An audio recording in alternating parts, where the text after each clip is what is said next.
Bonjour Yves Coppens. Bonjour. Merci d'avoir accepté l'invitation du Républicain Lorrain, ici à Metz. Jusqu'au 14 octobre, la France fête la science à l'occasion de la semaine nationale organisée par le ministère de l'Enseignement et de la Recherche. La physique était justement à l'honneur hier, avec le prix Nobel décerné au Français Serge Haroche, qui comme vous intervient au Collège de France. Alors justement, comment ces progrès, ces avancées technologiques font-elles très concrètement avancer la connaissance de nos ancêtres ?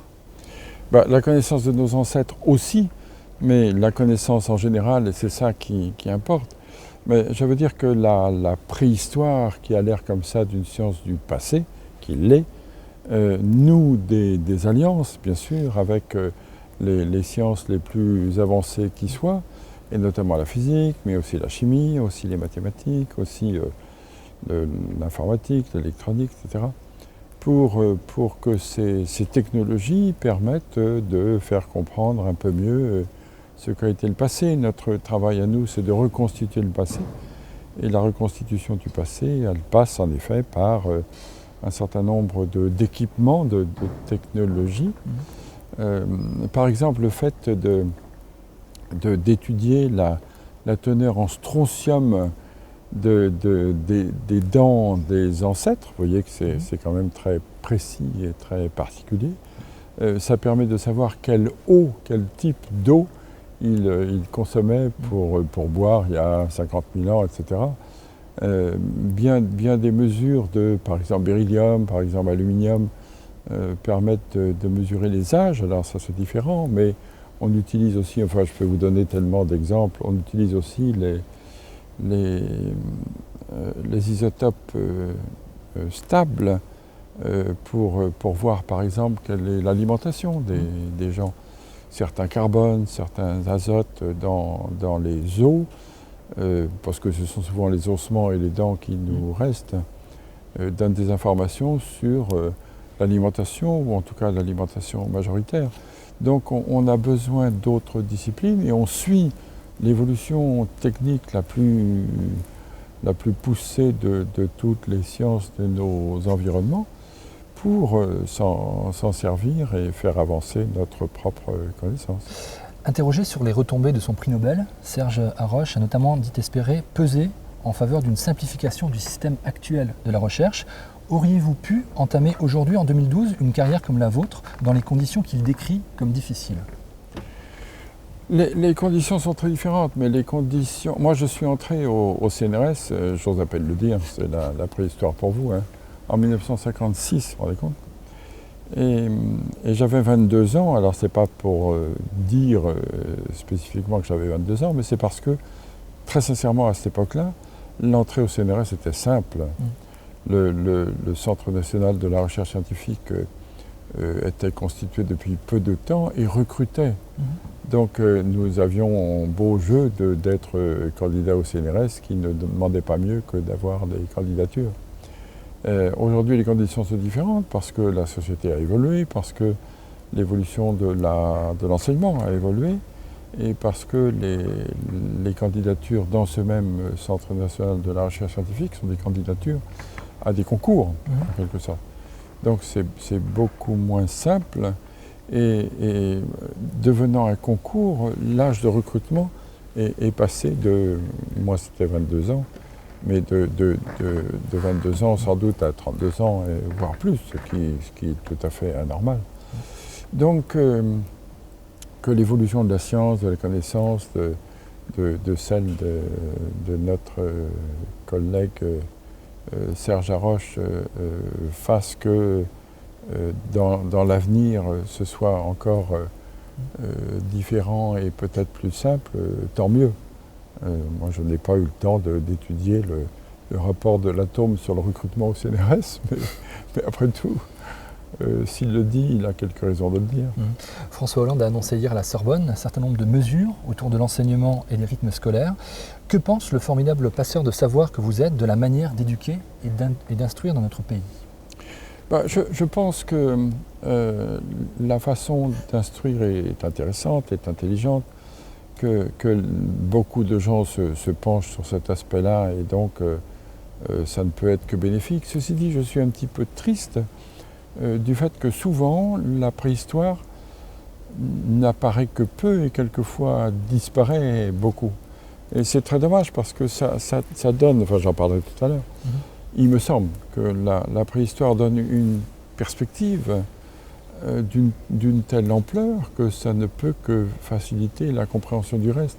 Même si c'est court, le fait de savoir que l'univers dans nos connaissances a 14 milliards d'années, d'abord c'est difficile à faire comprendre aux enfants, il y a beaucoup de zéros.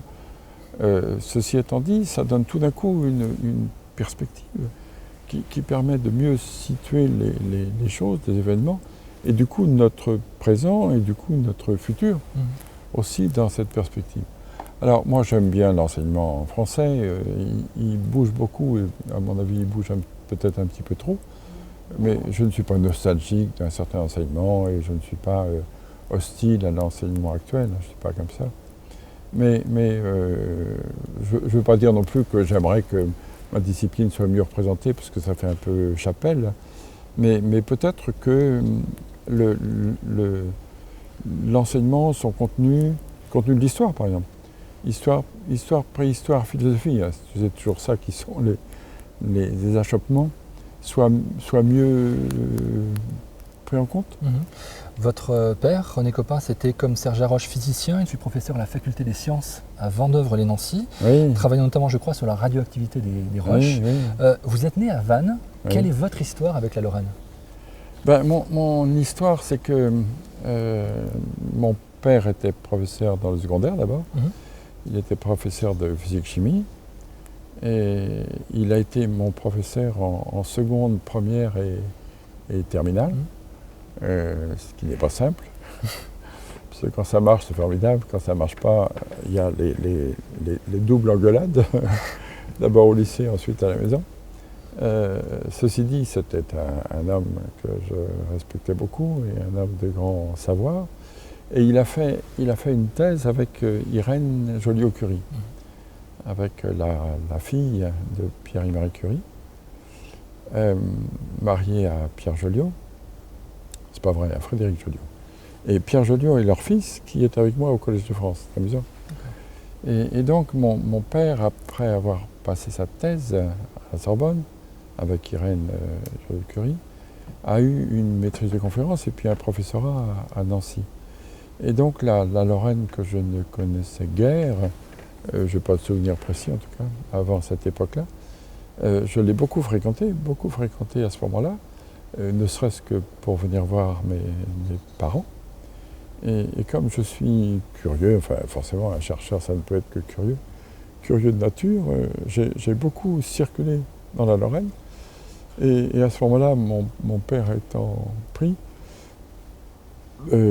j'avais une sœur, et ma petite sœur étant aussi très, très occupée par ses études, j'ai circulé beaucoup en Lorraine et j'ai circulé en stop. Et j'étais déjà, je pense, à ce moment-là, à la recherche scientifique à Paris, mais quand je venais ici, je circulais en autostop et j'ai circulé beaucoup, aussi bien en Meurthe-et-Moselle qu'en Moselle. Et en Moselle, j'ai au moins deux souvenirs, je n'y avais pas pensé auparavant, hein, mais je vais essayer de vous les dire de mémoire. D'une part, j'ai trouvé des coquins. Des coquins, ce sont des petits nodules naturels de phosphate dans une carrière de Moselle. Et ces coquins étaient radioactifs. Et ça m'a permis de faire une note à l'Académie des sciences avec mon père sur les coquins phosphatés d'une carrière de Moselle, mais je ne sais plus laquelle. Et par ailleurs, je suis allé, toujours en autostop, à Vincencourt, je crois que c'était à Vincencourt. Et à Vincencourt, il y a un château, et j'avais sympathisé avec la châtelaine qui me recevait, qui me trouvait un peu bizarre, un peu original sans doute, puisqu'un jour elle m'a dit je vous verrai arriver à cheval sur une locomotive, ça ne m'étonnerait pas, qui moi m'a étonné par contre. Et cette châtelaine, c'est pour ça que ça m'intéressait, avait trouvé dans les douves de son château un certain nombre d'objets de bronze et qui étaient vraiment de l'âge du bronze. Et donc il y avait un site de l'âge du bronze, enfin à la place là où les douves avaient été creusées. Donc elle avait ça, c'est pour ça que je fréquentais le château, c'était pas pour voir la châtelaine. Et ces restes d'objets de l'âge du bronze, j'en avais fait part à un de mes copains et collègues à Rennes, qui était spécialiste de l'âge du bronze, qui s'appelait Jacques Briard, qui est mort maintenant.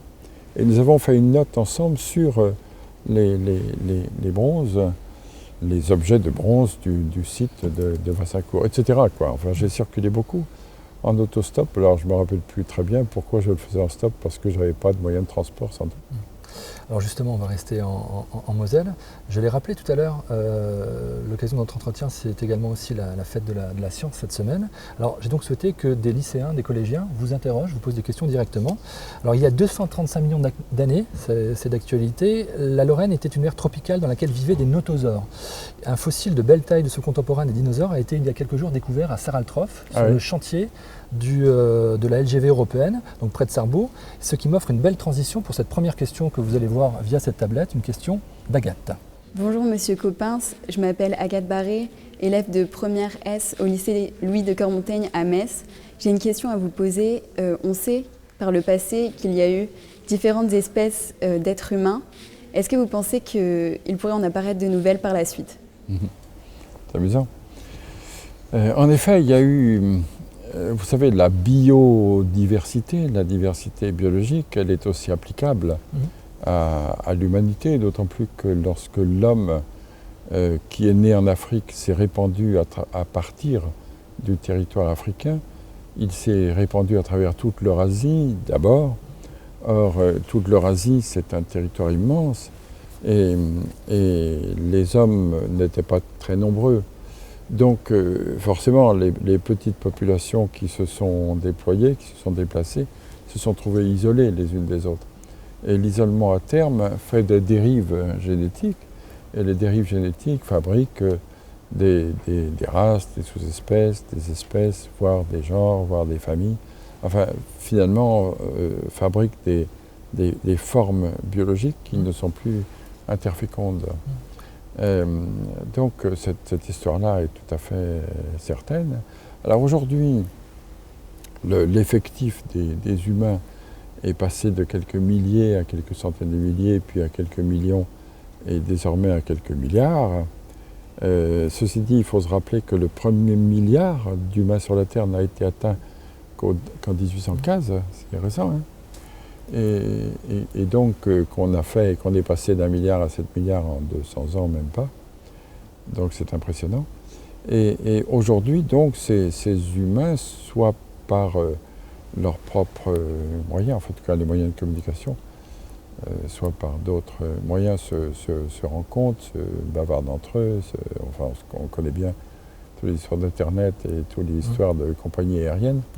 Donc l'isolement n'existe plus, et comme l'isolement n'existe plus, la chance d'avoir une biodiversité humaine sur Terre est un petit peu abandonnée. Par contre, je suis convaincu qu'on ira s'installer sur d'autres planètes, et que, comme d'habitude, vous savez comment sont les humains, ils savent faire, mais ils n'ont pas les budgets. Donc, comme ils sauront aller voir les copains qui seront sur Mars, mais qui n'auront pas le budget adéquat, la première année, ni la deuxième année, ni la 200e année, ni la 500e année, quand ils iront voir les cousins qui sont partis s'installer ailleurs, les cousins auront changé de tête, et eux-mêmes auront changé de tête aussi. Donc on risque de retrouver, je dis ça à mon interlocutrice, on risque de retrouver une belle diversité, une belle biodiversité, et culturodiversité par la même occasion, humaine à l'occasion d'implantation sur d'autres planètes, autrement dit d'autres types d'isolement que les types d'isolement terrestre. Vous avez beaucoup voyagé, Margot s'intéresse maintenant au continent. Comment expliquez-vous les différences humaines selon les continents? Oui, ça c'est intéressant et en même temps très, très riche.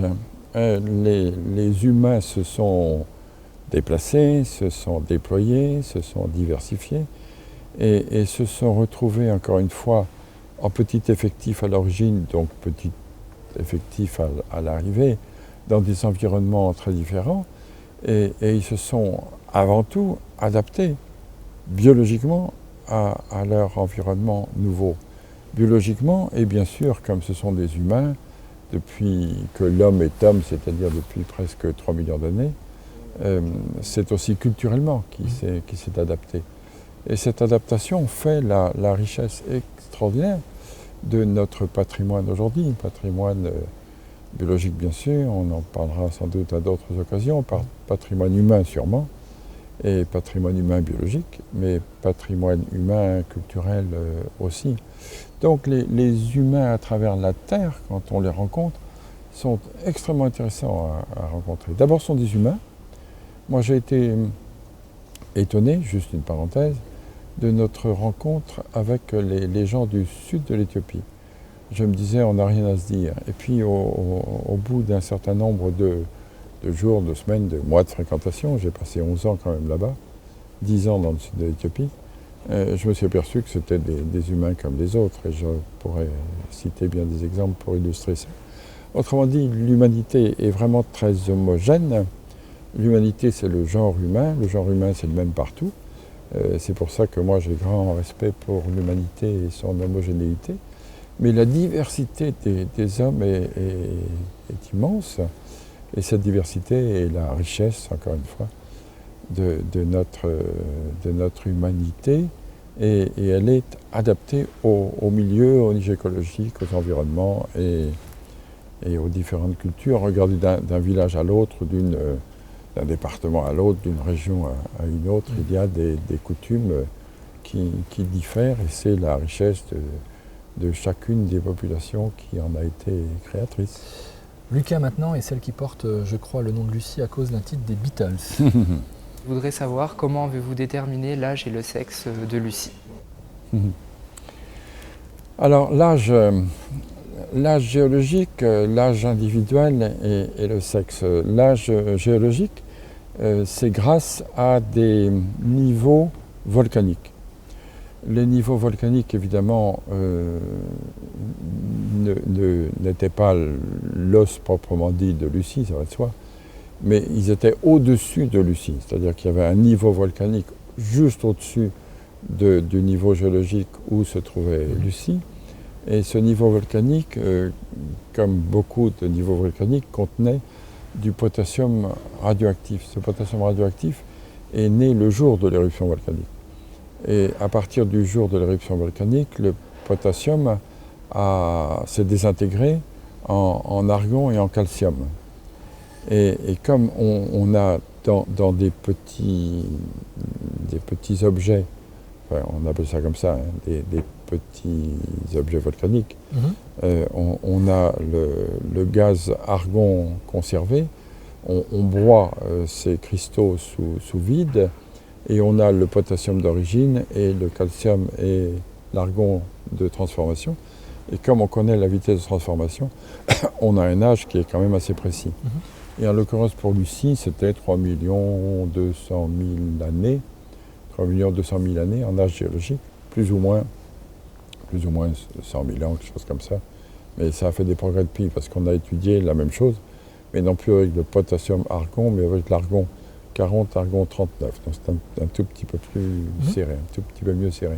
Donc ça, c'est l'âge géologique. Autrement dit, c'est un âge qui n'est pas juste sur l'ossement, mais un petit peu sur des éléments latéraux.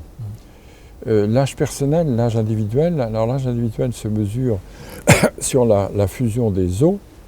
L'os chez le jeune, l'os long par exemple est fait d'une diaphyse et de 2 épiphyses, et puis ça se soude à partir d'un certain âge. Sur le crâne, les sutures entre les différents os du crâne se soudent au fil des années, et on a, en tout cas pour l'homme actuel, et on projette ça sur le fossile, un calendrier de fusion de ces ossements. Donc ça donnait une idée, bien que le crâne de Lucie ait été très abîmé, très en morceaux. Et par ailleurs, la denture. Alors chacun sait qu'on a, et Lucie aussi, 20 dents de lait plus tard 32 dents en définitive. Et je trouve que Lucie avait ces dents définitives, y compris la dent de sagesse. Donc elle a toutes ses dents, ayant toutes ses dents, on savait qu'elle était mature et qu'elle avait donc entre 18 et 22 ans, quelque chose comme ça. Alors on lui a donné 20 ans un petit peu pour la beauté des 20 années dans nos cultures actuelles. Donc c'est un petit peu triché. Et le sexe, on ne l'a pas su avant d'avoir le bassin. Les ossements étaient des os en effet qui avaient l'air d'appartenir au même individu. C'est-à-dire que la proportion de l'humérus par rapport au fémur était cohérente et on avait l'impression, plus que l'impression maintenant, que les deux os et d'autres appartenaient au même individu. Mais c'était un individu que l'on voyait gracile, que l'on voyait petit, mais on n'en savait pas plus sur le sexe lorsque on a trouvé le bassin. Et le bassin d'un mâle, d'un homme, qui n'enfante pas, et au contraire le bassin d'une femelle, d'une fille qui a accouché ou va accoucher ou a la potentialité d'accoucher, est un bassin d'une forme qui est très reconnaissable par rapport, enfin il y a un dimorphisme, une différence sexuelle qui est facile à comprendre, que l'on voit très bien. Et donc le bassin de Lucie donnait tout à fait l'impression d'être un bassin féminin. Et c'est pour ça qu'on a pensé que c'était un sujet féminin. Et depuis, on a réétudié le bassin, d'une part, et d'autre part, on a continué les fouilles, on a trouvé beaucoup d'autres restes, dont des restes de gros mâles. Donc le gros mâle par rapport à la petite femelle Lucie montre un dimorphisme dans les tailles qui conforte l'idée que Lucie est en effet bel et bien une fille, quoi. Philippe, maintenant, qui accueille lui régulièrement des élèves dans les musées de Metz. Monsieur Coppens, vous êtes un formidable passeur de connaissances. Vous parcourez le monde pour expliquer et rendre accessible à un large public les connaissances scientifiques en paléontologie humaine. Qu'est-ce qui vous motive? Qu'est-ce qui est le carburant qui vous donne cette énergie nécessaire pour expliquer et médiatiser l'ensemble de vos connaissances?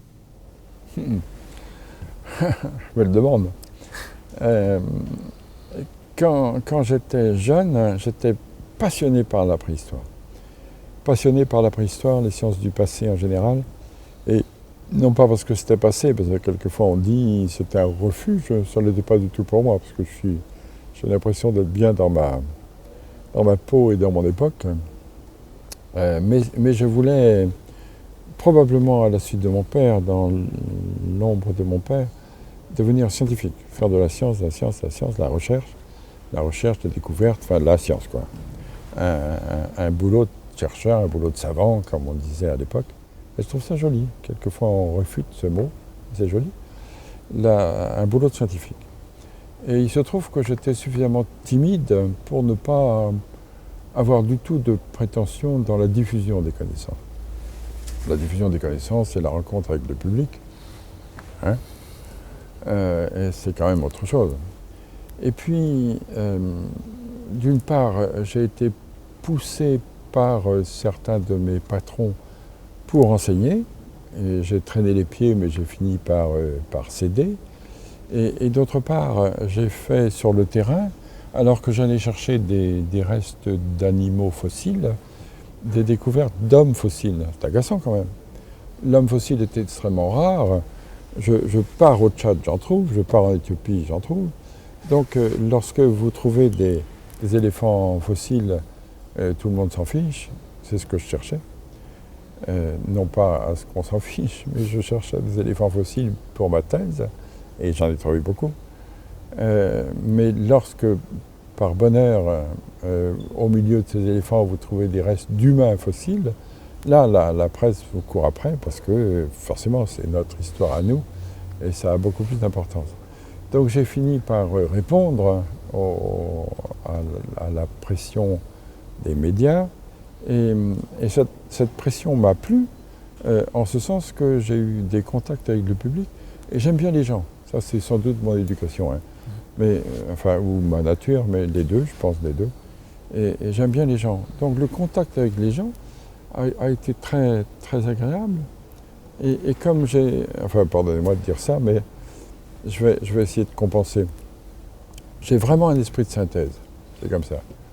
Mais vous voyez, je compense, je n'ai pas un esprit d'analyse. Je suis un mauvais descripteur dans le détail, je suis un bon récupérateur de l'ensemble pour faire des idées générales. Donc ayant cette forme d'esprit plus le contact avec le public qui justement demande ça, ça a bien marché, quoi. D'où ma présence ici aujourd'hui et d'où mon intérêt pour le public, les publics, et essayer de faire passer ma passion et mon enthousiasme. Et après, c'est à vous de juger. On en parle comme de la chapelle Sixtine de l'art rupestre. Vous êtes très investi dans Lascaux 4, Oui. donc le projet de réplique intégrale de la grotte ornée de Dordogne. Aurélie Filippetti a décidé d'arrêter pour cause de crise le projet. Est-ce que vous comprenez la décision de la ministre de la Culture ? Bien sûr que je la comprends, bien sûr. J'ai de la peine à me mettre à sa place, mais je pense que lorsqu'on fait partie d'un conseil de ministres et que le président de la République, le patron, vous dit d'essayer dans votre domaine de faire des efforts de réduction de crédit, de coupure de crédit, et on peut comprendre que, connaissant Lascaux 1, la grotte originale dont je m'occupe en effet de la conservation, Lascaux 2 qui est déjà une première copie, Lascaux 3 qui est une autre copie, qui va d'ailleurs circuler à travers le monde, qui s'ouvre après-demain, que j'ouvre après-demain, on peut comprendre sa décision de différer au moins le Lascaux 4. Alors bien sûr que c'est mon rôle de défendre Lascaux 4 comme je défends Lascaux 3, Lascaux 2 et à plus forte raison Lascaux 1. Mais ceci étant dit, ce que je souhaite simplement, c'est que les circonstances étant aujourd'hui celles qu'elles sont, il y ait non pas un arrêt, mais un report de cette histoire. Et d'autre part, il faut savoir que Lascaux 4 était payé au tiers par l'État, donc ce ne serait qu'un report d'un tiers de crédit. Ce qui veut dire, enfin c'est pas moi qui ai la main là-dessus, hein, c'est le Conseil général de Dordogne, ce qui veut dire que peut-être que le Conseil général peut commencer ces travaux, tout en espérant que le troisième tiers puisse être honoré soit par l'État à terme, soit par d'autres sources. Mais ceci étant dit, je serais mal placé de jeter la pierre, même taillée, à mon ministre de tutelle, dont je comprends la réaction première. Une dernière question justement sur le sujet de Lascaux d'Amandine de Jarny. Ma question est de savoir pourquoi y a-t-il plus d'animaux que d'hommes sur les fresques murales de la grotte de Lascaux? Oui, on ne connaît pas bien les hommes paléolithiques et bien sûr leur culture et à plus forte raison leur mythe.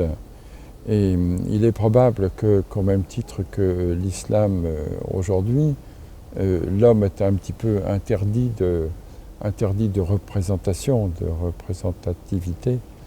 C'est la raison pour laquelle il y a beaucoup d'animaux et peu d'hommes. Ceci étant dit, ça j'y tiens, je tiens à le dire, l'homme est présent partout, partout. C'est très intéressant et très amusant. Dans n'importe quelle grotte de ce paléolithique, ça va quand même d'un peu plus de 30 000 à une quinzaine de milliers d'années. Donc c'est une grande période de temps, avec des périodes meilleures, enfin je veux dire des périodes très peintes, des périodes moins peintes, d'autres périodes très peintes, etc. Il y a toute une oscillation de culture. Mais quand même, il y a une belle homogénéité dans l'ensemble. Dans ces peintures-là, où les animaux, c'est bien connu, sont merveilleusement représentés, avec beaucoup de détails et beaucoup de naturalisme, et beaucoup de talent aussi, les hommes sont ou schématisés, ou habillés de telle manière qu'on ne les reconnaisse pas au premier coup d'œil, déguisés en quelque sorte, maquillés en quelque sorte. Mais ils sont toujours présents, toujours présents. Je me rappelle être allé à Nio. Nio, il y a une longue galerie avant d'arriver à la chambre noire qui est si fameuse et où il y a dans une série d'alcôves toute une série de superbes dessins d'animaux. Et je me dis, où est l'homme? Je l'ai trouvé. Il était quelque part, mais masqué, caché dans un coin, mais il était là. Alors je vais vous dire, c'est un avis très personnel, hein. Mais pour Lascaux, je crois qu'il est là, à l'entrée. À l'entrée, il y a une bête un peu bizarre qu'on appelle la licorne. Mais regardez bien la licorne, au moins sur des reproductions, vous verrez qu'elle a une tête qui peut indiquer qu'il s'agit d'un homme masqué, quoi. J'ai l'impression que la licorne, c'est un bonhomme qui vous accueille, mais je n'en sais rien, je ne suis pas spécialement expert et je n'ai pas bien connu les hommes de Cro-Magnon. Et alors dans le puits, il y a un autre petit bonhomme qui lui est très schématisé, mais comme le puits est à 6 mètres de différence de la grotte principale, il n'est pas impossible, et ça c'est pas bien connu, que la grotte principale soit une grotte et que le puits soit une autre grotte. Et que le trou entre les deux ne soit survenu qu'après la peinture des deux. C'est-à-dire qu'ils ne sont peut-être pas tout à fait de la même époque et de la même veine et des mêmes auteurs. Mais l'homme, en effet, est interdit d'une certaine façon, interdit de représentation. Mais il est là, il est là. Il se cache et il suit bien tout ce que vous faites. Ce sera ma dernière question. Dans votre dernier livre, Prétexte, l'homme préhistorique en morceaux, paru aux éditions Édile Jacob en 2011, vous dites notamment que l'homme préhistorique, dès le départ, s'est posé des questions existentielles qui sont toujours d'actualité.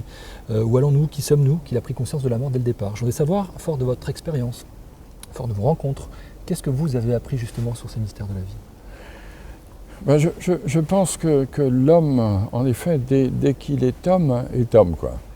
Enfin, c'est idiot ce que je dis, mais je veux dire que il ne devient pas homme au fur et à mesure de sa vie, enfin de sa vie préhistorique, je veux dire, de ses 3 millions d'années d'existence quand même. Mais quand il est homme tout de suite, il est humain tout de suite avec toutes les caractéristiques de l'humain, notamment les caractéristiques intellectuelles, spirituelles. Et je crois qu'il a tout de suite toutes ces dimensions dans sa tête et ça se concrétisera par un certain nombre de projets et d'objets que le préhistorien sera capable ou non d'analyser.